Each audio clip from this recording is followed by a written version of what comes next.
welcome to the decor. Thank you so much for joining us today. This is the place where we give you updates regarding designing, interior designing, landscaping, and decoration. But we are very lucky today. We will not just focus on the interior designing, the aspect of decorative, but this time we have an architect. She will take us back through the stages and even make us understand the designs that we have in our spaces, where they all came from, why this pairs with that. Sometimes unaweza ukafikiria everything you have, it is just made together that way. No, there was a history involved, there were phases involved, there were architects involved. So I want you to join us from now until the end of this episode. We're taking you back into familiarizing and knowing the history of designs that you have in your space.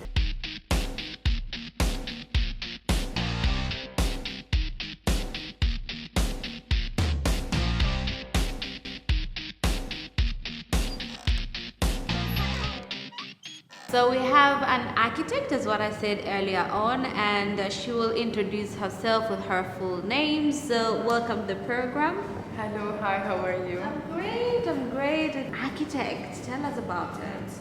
In fact, the architect is the oldest, if you want, the oldest profession. And usually before, in the other centuries, the architects used to be the artists, poets, and people with different talents, not only architects.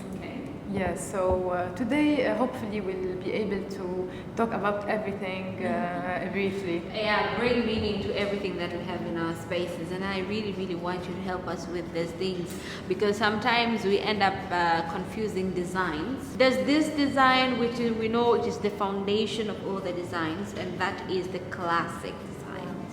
When we talk about the classic designs, there are people who think classic is having elegant things. You know, classic is having high-end materials in a space. But tell us about this classic design. What is the classic design? In fact, first of all, I have to mention that before I started to be an architect, I became an architect. I used to paint, and I used to write also. And I have a book, and I have I did an exhibition in Tanzania also 2 years ago. And if I want to talk about the classical times, we remember only the Greek and the Roman. We are referring to the Greek and the Roman because these are the highest civilizations that affected all the other civilizations later. They had till today. We still using what they've done, but in a different way, and sometimes indirectly without even knowing. And I want to mention that the classic architects. The classic architects like Brunelleschi, like Michelangelo, like Alberti, all of these classic architects were also painter, sculpture. They used to do sculptures. They used to do some paintings, some interior work, and all of these like under the artistic. Okay. Yeah. So that is where it all began. So Yeah. the art is the class that we're talking about. Yeah, the class is Roman and Greek. The Roman and the Greek. The Greek came before the Roman, and when we say classic, it's something we are like having a simple traditional style that is always fashionable. Like this is. You will not feel sometimes that no, this is not working anymore. You know what? I will not use this element anymore because it's outdated. It's outdated or something. Yeah. That's why the Greek and the Roman, what they've done, it's still fashionable. It's timeless. It's timeless. Yes. Because that was actually the foundation of Exactly. designs. Yeah. Now coming back into helping us understand about the classic design is take us through the things or the features that actually symbolizes that this is a classic design. And as what you're saying, they are classic and they're timeless. Yes. When we speak of timeless, let's start with materials. Yeah. You know, I believe there are some materials that we've been using in our furnitures perhaps, or in our construction of houses. Yeah. Those materials are always there and they never change. Yeah. And whenever you put them, it never fades out of fashion. Yeah. So let's start with this classic material. What are the classic materials? If you want to talk about the classic material, the number one is the marble. The marble and the limestone, the stone that you are finding, for example, in some specific place. For example, if you are designing a house or any building in a precise location, what you are using around you, it's classic. It's because these materials are from the surrounding, and the Roman and the Greek used to use the limestone, marble, wood, and all of this are timeless. Metal, not in the not in the structure.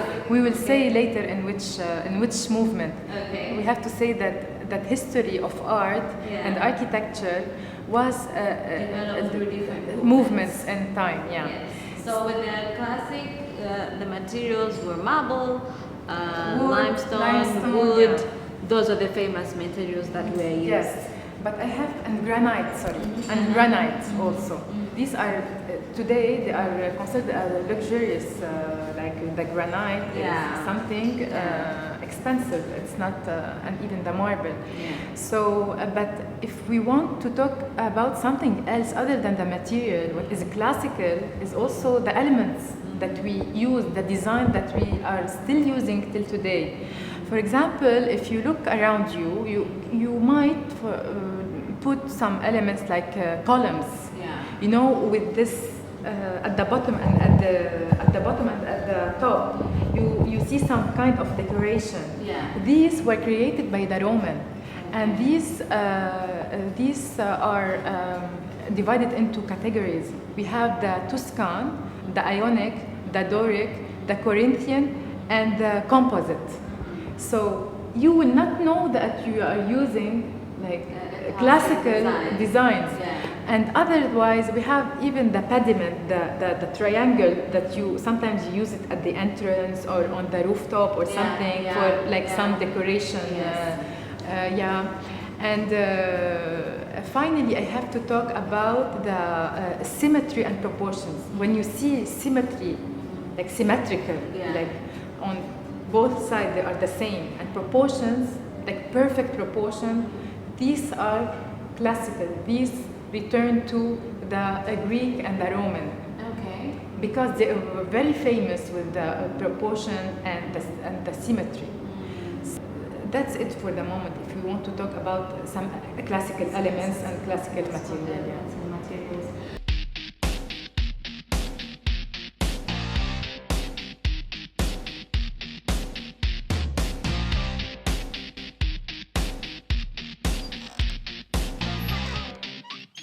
And then coming back to also try to familiarize with the designs that we have in our homes. For example, when you walk into a Tanzanian home, how do you define our design on the classic part?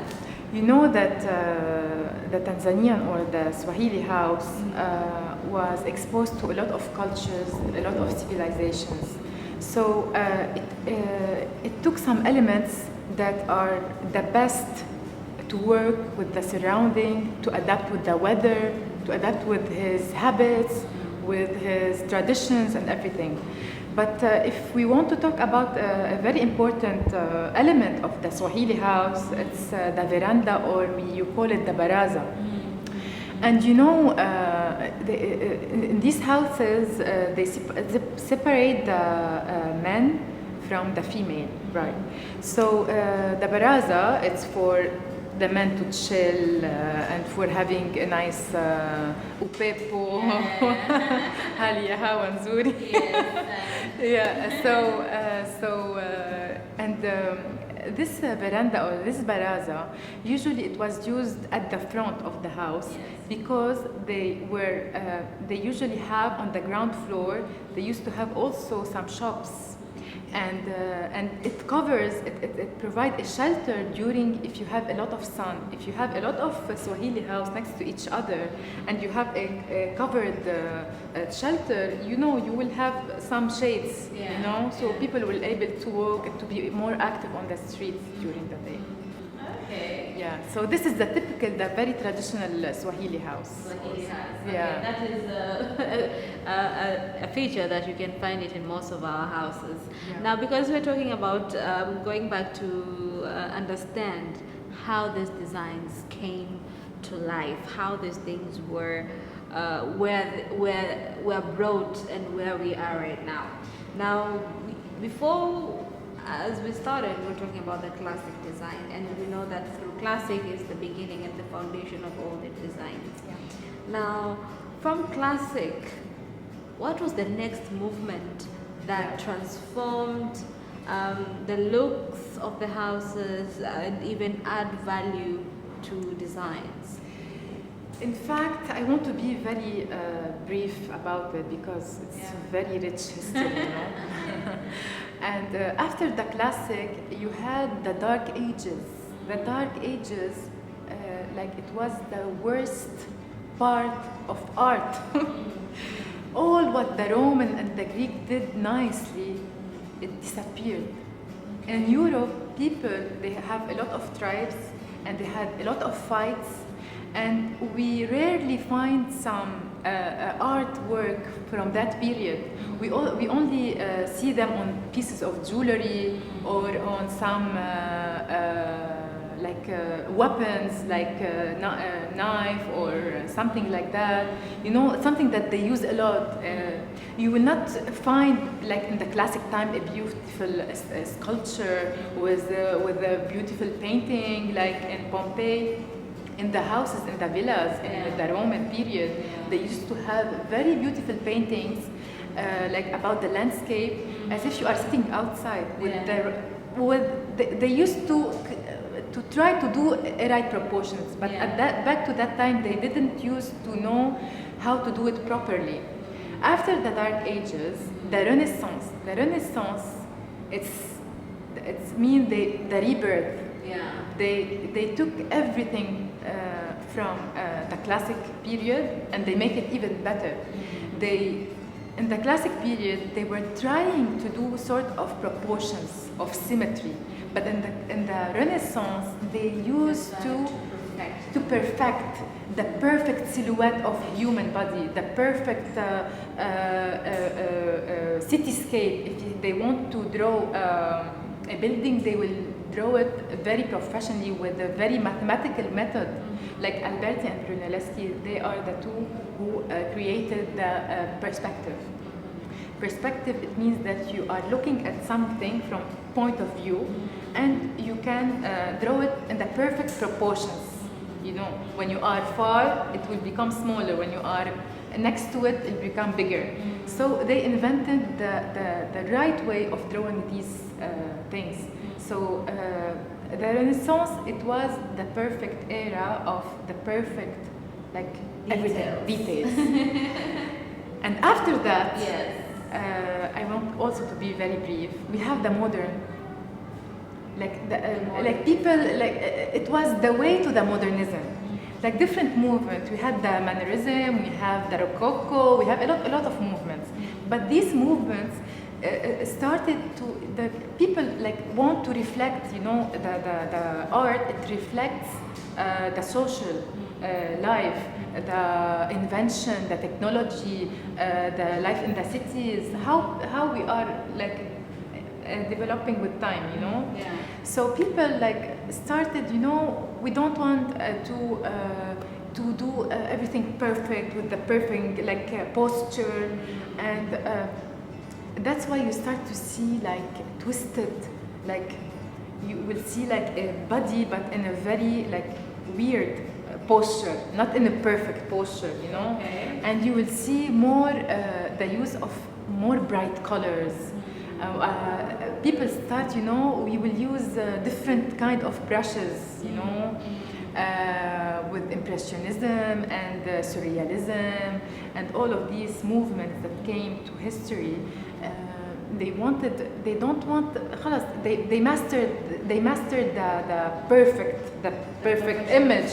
Yeah, they want to go further for something more free, more with the revolution that happens in England.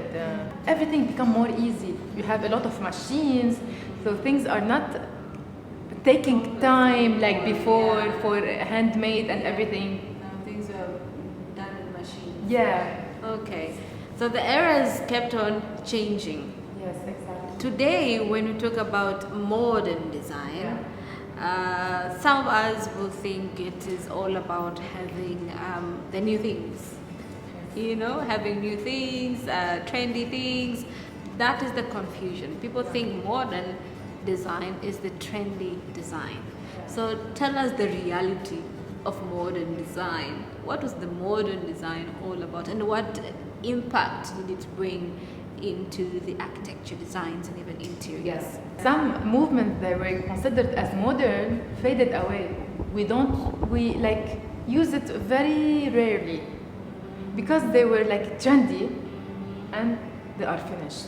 Okay. But what you see today, for example, in painting, if I want to talk about art, not before moving to architecture, the modern paintings, the abstract, the surrealism, the expressionism, and all of these, you still till now see them. And even people, they don't want to follow some movement, they want to be free. For example, as an artist, using some elements from the classic, some elements for the modern, some elements, but you see harmony in the composition. Yeah. Like you see it, beauty. It's beautiful. It's harmony. You know. You will not feel now there's something not working. You know. That will remain till now. And for architecture, for example, a lot of elements that we use are essentially like they use it in the modern architecture, but are back to the classical. But maybe we took the function of it and we did it in a modern way. If, for example, you want to talk about like the arches, the ornamentation, the decoration, the detail, a lot of modern architects and artists, they rejected everything that has to be that has a relation with ornamentation, with decoration. They said, you know what? We have now, after the Industrial Revolution, we have steel, we have cement or concrete, we are building with like material that are more like they are advanced with the glass, with the curtain glass. Like we are more free to do a lot of things. Why you have to waste our time? And you know, people are starting to become like, we have another social class was created, which is the middle class. We don't have the aristocracy and the poor class. We have the middle class. And the middle class, with the invention of all the machines and all the new techniques, the middle class can have access to all these were done before. For example, if you want to put some decoration at your home, like detail, like carved, I don't know, carved wall or carved motif in the wood, a machine can do it for you. You know, it will not take time. It's not only for the aristocracy only. People were not only looking for a shelter. They want their own house that reflects their culture, their habits, how they are living, their routine, their daily life, their society, their family, everything. So the modern, if you want to talk about the modern, like Adolf Loos, or we want to say like very famous Adolf Loos, he said that ornament is a crime. what are you doing? Just he rejected everything that has to go with the ornamentation, decoration, and you have to, the form should follow function. Like the object should follow its function. Yeah. No need, if you want, for example, to design a couch, no need to do some decoration with wood or decoration. It's a couch. Just do it with a good quality leather, and like if you want to do it with steel structures, just do it. You know, no need to do unnecessary like elements. And then we have another architect who was Mies van der Rohe, who said less is more. Like if you have like less is more. When you hear this, it's a very famous quotation. For the less you have unnecessary elements, it's more for you. It's more beneficial for you. You will gain time. You will gain even you will feel more comfortable. Like all of this, it's a waste of time. Stop doing these things. You know. So from those big designs which were bold, which had a lot of statements, we are starting to run away. And they're starting to run off because now we're bringing in simplicity but focusing much on function. And that's what takes me back to the reality of many of our houses.